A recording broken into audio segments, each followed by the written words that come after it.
The South Florida Bulls just went and faced one of their most crushing defeats of the season. Their most crushing defeat of the season. They fall to the Memphis Tigers 34-31, and really what hurts about this game the most is the Bulls should have won.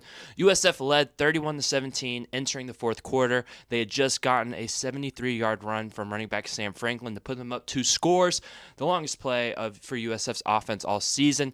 The Bulls were in control, but the fourth quarter was a different story. Memphis, they're a tough team. One of the class teams of the American Conference, 2 titles. They had won 10 straight home games going into this game, and they made it 11.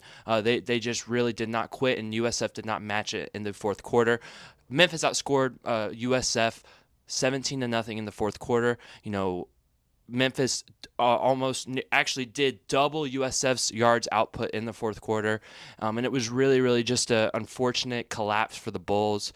Memphis quarterback Brendan Lewis, was questionable before the game, and he gave it a go, and he gave it a pretty good go. He passed for over 300 yards, made some big plays, and Memphis, they just kept making the plays that USF did not. USF's defense started off really, really strong. First 6 drives for Memphis, not a single drive over 36 yards, but they finished flat. USF was up 24-14 at halftime, and they would be outscored 20-7 in the fourth quarter. Or in the second half, excuse me. Yeah, really, really unfortunate loss for USF. They now sit at 6-2.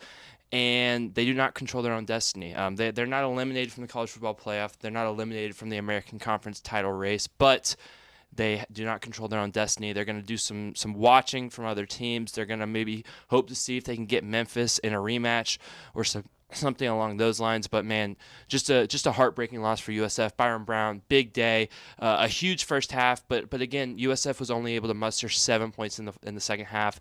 Just kind of a disappointing effort from the USF's offense. Just so many opportunities to put the game away, and they just were not able to do it time and time again. And for that, you're just not going to beat good teams on the road. So USF falls to 6-2, their first conference loss, and now USF doesn't control their own destiny, and we have to start looking up. The Bulls will get a bye week next week to get some of their players, who are banged up. Alvon Isaac, Jacob Merrifield goes down every single game. Chaz Nemron, hopefully some of those guys will get healthier, and the Bulls will look to run the table after the bye week. But as of right now, it's a really, really disheartening and heartbreaking loss for the Bulls. We want to hear your thoughts. What went wrong? What did you guys see from the game? We want to know what you guys think about this Bulls loss. Are you giving up? Are you guys off the train? Or do you guys think the Bulls still have a shot?